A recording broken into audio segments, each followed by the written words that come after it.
tackle the next step, which is to ensure we have isolation area and even at the airport to ensure that we will be able to respond. Minister of Health Dr. Fenton Ferguson at the handing over of 2 of 4 handheld temperature sensors at the Norman Manley International Airport on October 17. It's only one in a series of steps being taken by the government to secure the country's ports from any possible importation of the Ebola virus. Stay with us for more details from the Health Minister and his medical team. I'm Theodore Henry and you're watching Jamaica Magazine. We begin with some facts you should know about the Ebola virus.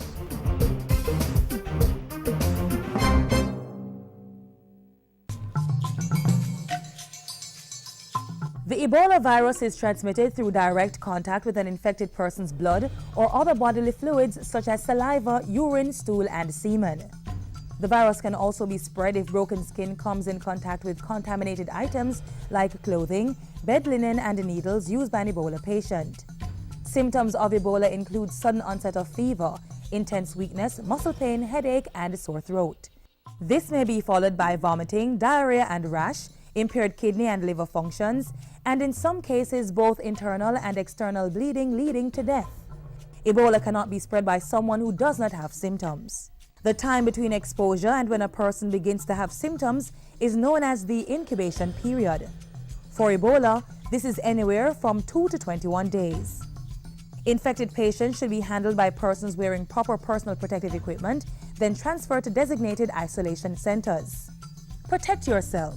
Avoid travel to Ebola-affected countries. Avoid contact with infected persons. Don't touch the body of someone who has died from Ebola. Wash hands frequently and use an alcohol-based sanitizer. To know more, call the Health Ministry's Emergency Operations Center at 1-888-1-LOVE. That's 1-888-663-5683.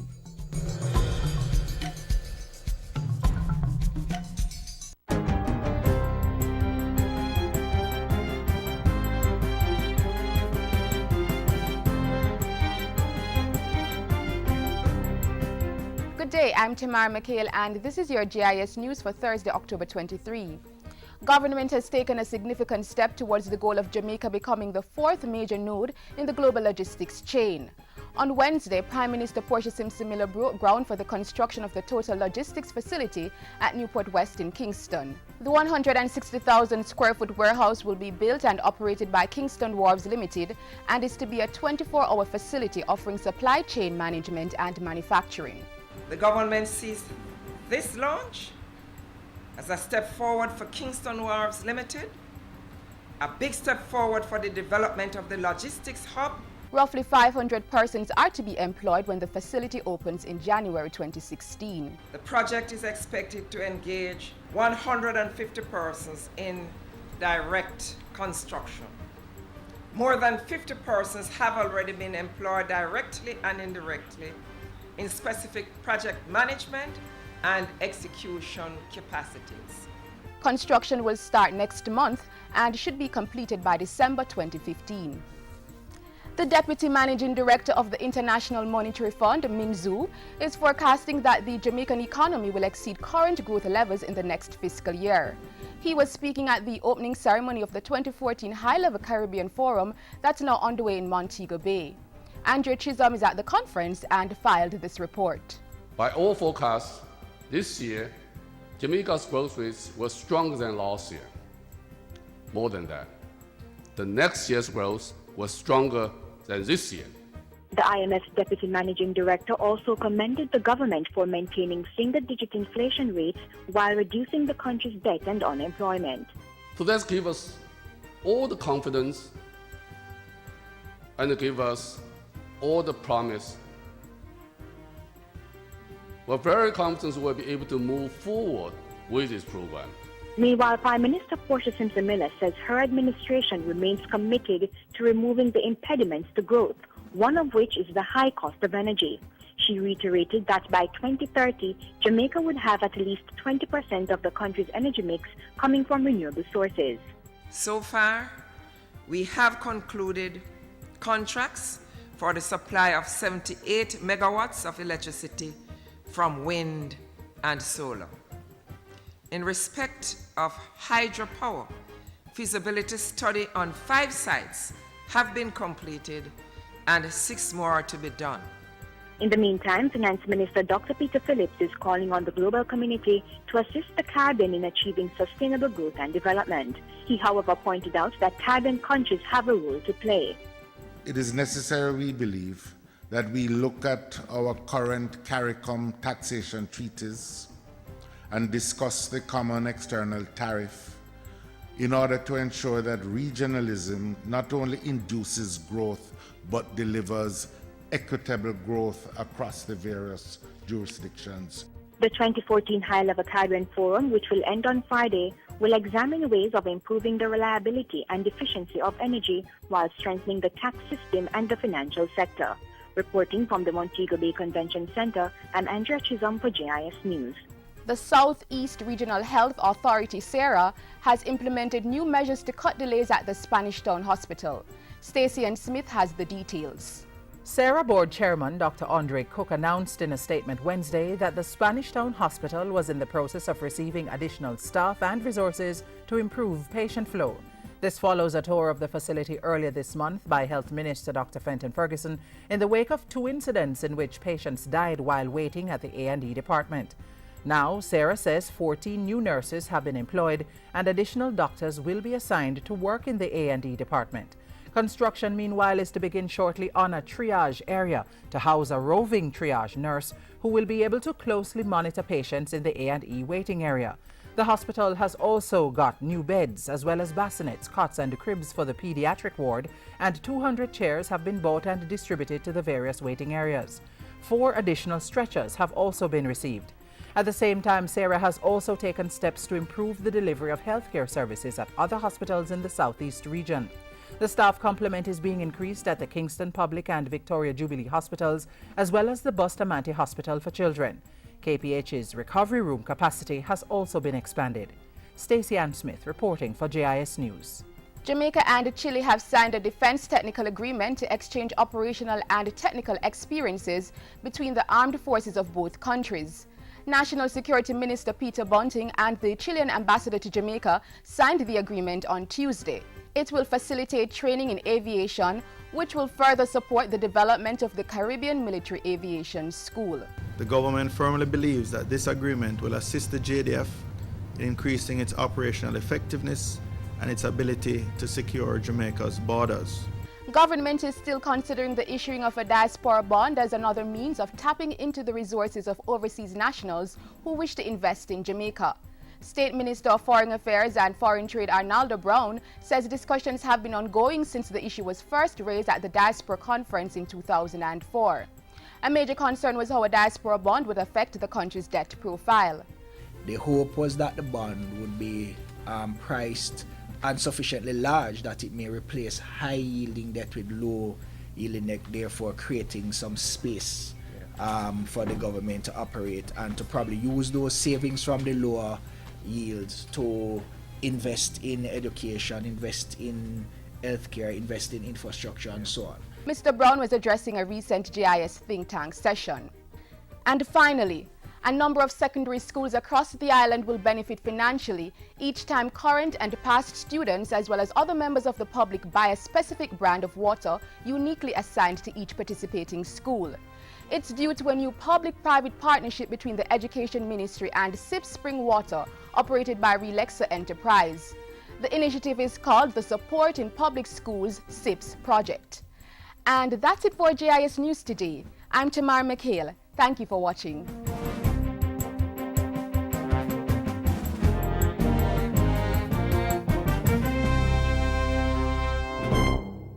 Don't make diseases spread. Wash your hands with soap and water instead. Wash them regular or use a hand sanitizer. Make sure the germs them dead. Touching your eyes or your mouth or your nose. Wash your hands before you do things like those. After you use the bathroom before preparing food, come on, wash your hand them clean. The government has activated its Ebola prevention plans, as well as containment measures in the event the virus reaches our shores. The procurement of temperature sensing machines for our ports is one such measure to determine if a traveler has a fever. Let's hear more from Health Minister Dr. Fenton Ferguson. We are working in relation to the double WHO guidelines, and you'd have noted, irrespective whether big country, medium-sized, small country, or developing country, what we are doing now, it is a work in progress. And therefore, although we have been and were talking and sensitizing about chickpea and Ebola, we have now moved to the next step, which is to ensure we have isolation area and even at the airport to ensure that we will be able to respond. Our own expectation is that by the time we have rolled out, we should have no less than 20 of these smaller machines. Yes, we are acquiring more because remember we have other international points of entry, so we will be supplying all of them. This airport will get double the amount you see here finally. We are looking at the larger scanners that you might be accustomed to, especially for our ports where we have cruise ships with larger volumes of persons that are going to be coming into Jamaica. You want to have a machine that persons can walk through, and that is our top priority. What will happen is that they would have a temperature check that's done using other thermometers, but they would go into the area where we just came out of, the port health and quarantine area, where they'll have a more detailed interview and assessment to try and determine if they are one of the patients who are at risk. The training is continuing well. We have trained immigration and customs staff at Norman Manley International Airport on the 6th of October and at Sangster International on the 8th of October. We have a full training schedule to include the health sector and other sectors. We have also started with the Jamaica Hotel and Tourism Association group. So it's a wide cross-section, and of course our emergency service workers, the first responders, are also on that schedule, and it's island-wide. To prevent chikungunya, get rid of mosquito breeding sites around the home. Empty dish drainers and keep refrigerator troughs dry. Punch holes in the bottom of tin cans before placing them in the garbage. Keep houseplants in damp soil instead of water, and keep flowerpot saucers dry. Keep drains, ditches, roof gutters and eaves clean so water will drain properly. And remember to open your windows during fogging. Also, wear light-colored clothing and cover your body as much as possible to prevent mosquito bites. For more information on chikungunya prevention, call the Ministry of Health toll-free at 1-888-1-LOVE. That's 1-888-663-5683. Mondays to Fridays, 8:30 a.m. to 4:30 p.m. A message from the Ministry of Health.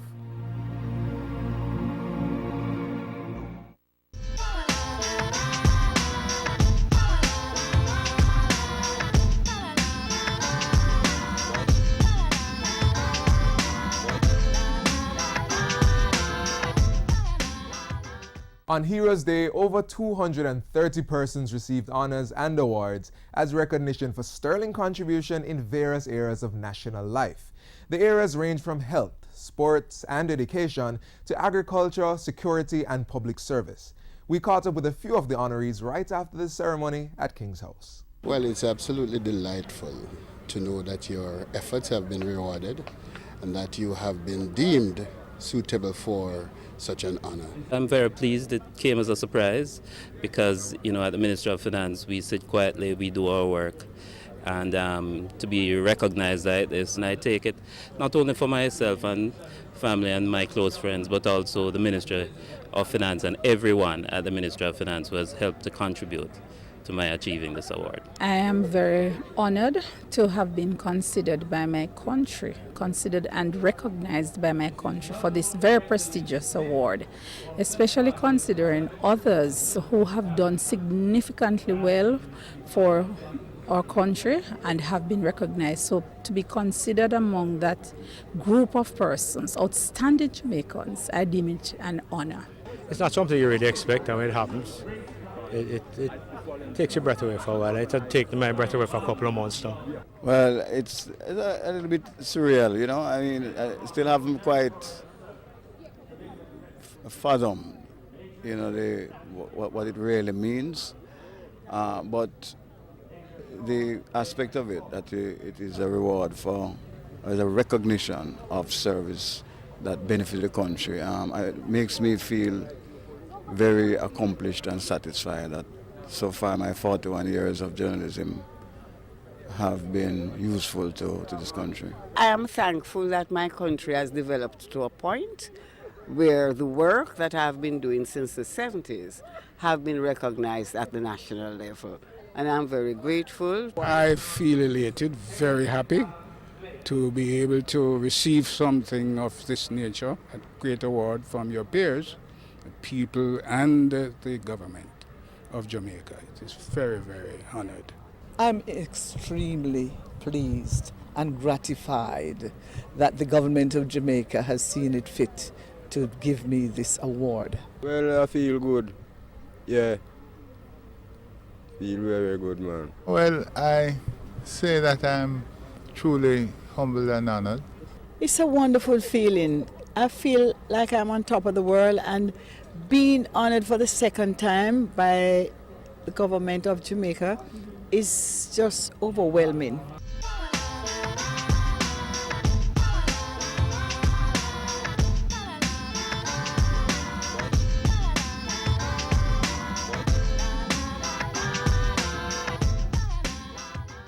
Sister Marcia Griffiths was among 9 persons who were recognized for their contribution to the development of Jamaican music. Take a look at their moment. Miss Lyneth Marcia Griffiths, Officer of the Order of Distinction, for outstanding contribution to the development of Jamaican music.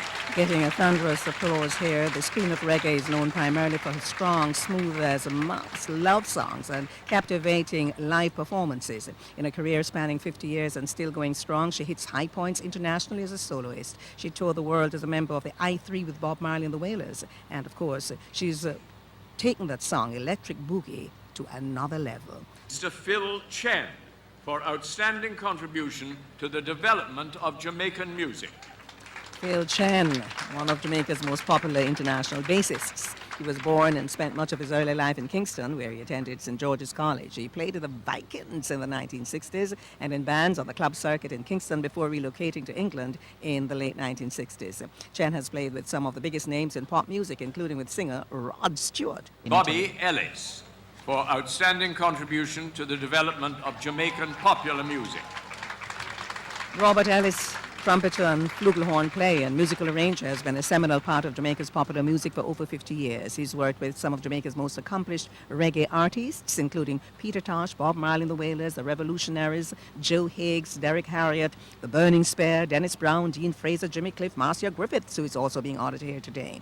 He attended the Alpha Boys School and has received a sound musical education in marches and waltzes, classical pieces, jazz and swing, which gave him an extensive knowledge of timing, harmony and form. Mr. Dwight Alexander Pinkney, for outstanding contribution to the development of Jamaican music. What a guitarist. Dwight Pinkney has brought joy to many through his music. He's now in his 6th decade of performing, writing and recording Jamaican music at the highest level. He started in 1965 when he started the band called The Sharks, which became the house band at the legendary Coxsone Dodd Studio One. This is Dwight Pinkney, guitarist. Mr. Winston Edwards Wee Powell, for outstanding contribution to Jamaican music. Wee Powell is the owner of popular sound system Stone Love, and there we see his son, Dwayne Powell, going to accept his insignia award. is received by his son, Mr. Dwayne Powell. Mr. Stephen Warren Patrick Woodham, for dedication to education and the development of the classical violin and the symphony orchestra. Stephen Woodham. Stephen Woodham dedicated considerable time and energy to music education as a private tutor. He is the artist in residence and conductor of the Immaculate Conception High School Symphony Orchestra. Stephen has performed in the Caribbean, Europe, Canada, the United States of America, and China. Mr. Carl Joseph Brady, for over 50 years' contribution to the development of Jamaican music. What a character. Carl Brady has been playing music and entertaining diverse audiences. His musical journey started in high school, where his abundant talent for entertainment was noticed by impresario Vera Johns, and he was invited to perform at the opening of his shows. Carl Brady later teamed up with schoolmate the legendary Baron Lee, and the rest, they say, is history. Mr. Norman Beresford Jarrett for invaluable service to education and music.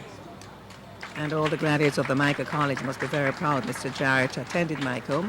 He taught for 40 years and was principal for several schools across the island, including Cavaliers All-Age School in St. Andrew and Gale Primary in St. Mary. He also taught at schools in St. Anne and Manchester and in the Bahamas for a short period. Mr. Jarrett was once the music coordinator at the Pepin Secondary School. Hey! Hey you! Me? Yes you! Are you between the ages of 9 to 12, attending a primary or a prep school? Do you want to go on a treasure hunt? No, no, no. You don't need to go that far. Our island home has a lot of hidden treasures, and this is your opportunity to explore. The Jamaica Information Service Heritage Essay Competition is here again for its 4th staging. Your challenge is to type a 400 to 500 word essay on which national heritage site is most significant and why. So gear up, boot up that computer and start trekking.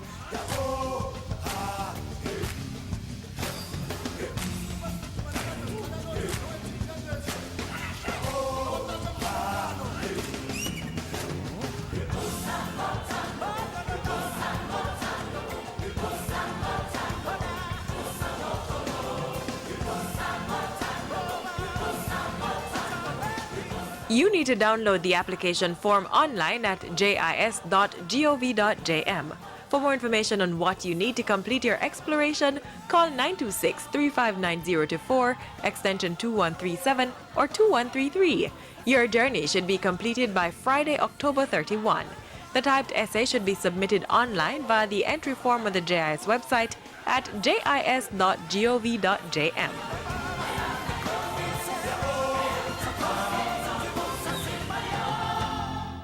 Up next, increasing awareness of breast cancer. Entrepreneur Beverly Robotham Reynolds is using her business and creativity to do just that, but she's taking it a step further, providing funding for treatment through the sale of her special collection of dolls and teddy bears. Here's her story.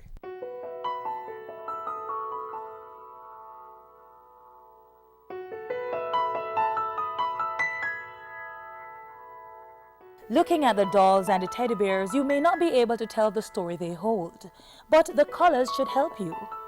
Pink is the color used to bring awareness to breast cancer, a disease that affected 1.7 million women worldwide in 2012, causing 522,000 deaths. In Jamaica, Beverly Robotham Reynolds is championing a cause through her company, Island Dolls Plus Collections. She has produced a special line of dolls and teddy bears to inspire a responsive attitude towards the disease. And with every purchase, you can help the fight, because all proceeds will go to the Jamaica Cancer Society. At the beginning of the year, 2014, I decided that I was going to raise funds to help the Jamaica Cancer Society.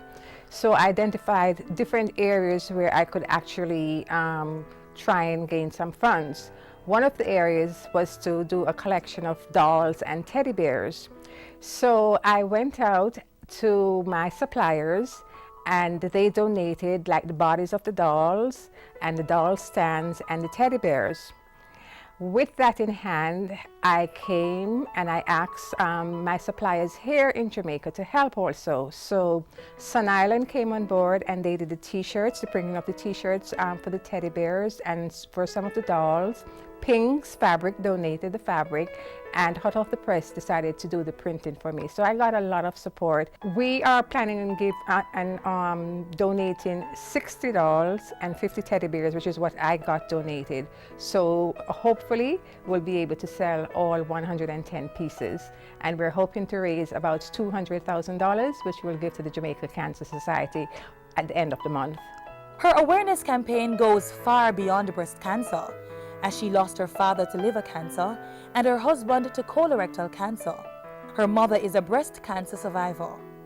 30 years ago, my mother was diagnosed with breast cancer. And through early detection, thank God, in about 2 weeks' time, she'll be 84 years old. So she's a 30-year breast cancer survivor. She actually had a mastectomy and, of course, chemotherapy. And nobody will know today that she actually had cancer because she's a beautiful 84-year-old woman. And believe it or not, I would never have dreamt that I would have been diagnosed with colon cancer in 2013, only about a year and a half after my husband died. So I had surgery and chemotherapy, so I went through the whole thing. So I'm really speaking from experience when I say cancer, it's a dangerous disease, and if we should try our best and whatever we can do to help to prevent it.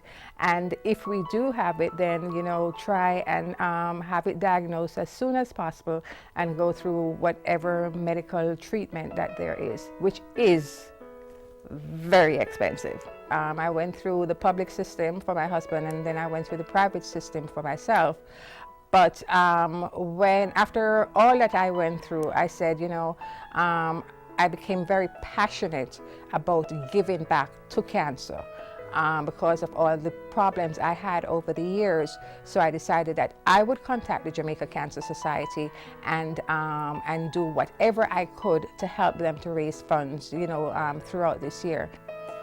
It is this first-hand experience with the different cancers and the need for financial assistance for treatment that has caused her to become a fundraiser for the cause. I am really hoping that they'll use it for mammograms for individuals who really can't afford it. So, but I am not going to dictate to the Jamaica Cancer Society exactly, you know, how the fund should be spent. But it's important to me that people who are in need will get the funds, and they'll be able to use the funds, you know, to have mammograms. I have asked some of my customers to actually sell the product for me, and the product will be sold at Craft Cottage, which is at the Village Plaza, Constant Spring Road, My Jamaica, which is at Ligony Plaza, and that is off Old Hope Road nearby Matilda's Corner, and at the airport shops, both in Kingston and in Montego Bay at Casa de Jamaica. Sale from the collection will continue until the end of October. The Jamaica Cancer Society welcomes initiatives and donations like this, which supports their efforts to provide affordable screening and treatment. So if you're thinking of getting involved, call them at 927-4265 or visit them at 16 Lady Musgrave Road in Kingston. But in the meantime, buy a doll or a teddy bear and support this worthy cause.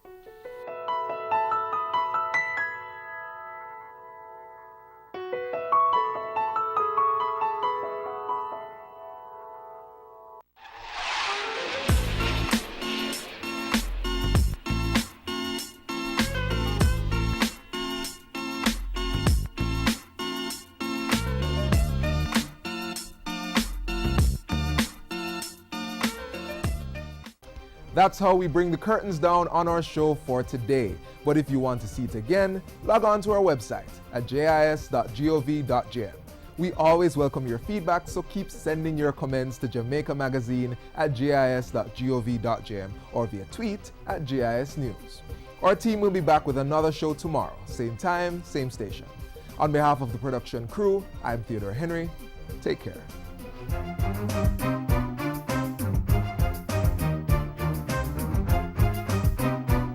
This has been a production of the Jamaica Information Service, the voice of Jamaica.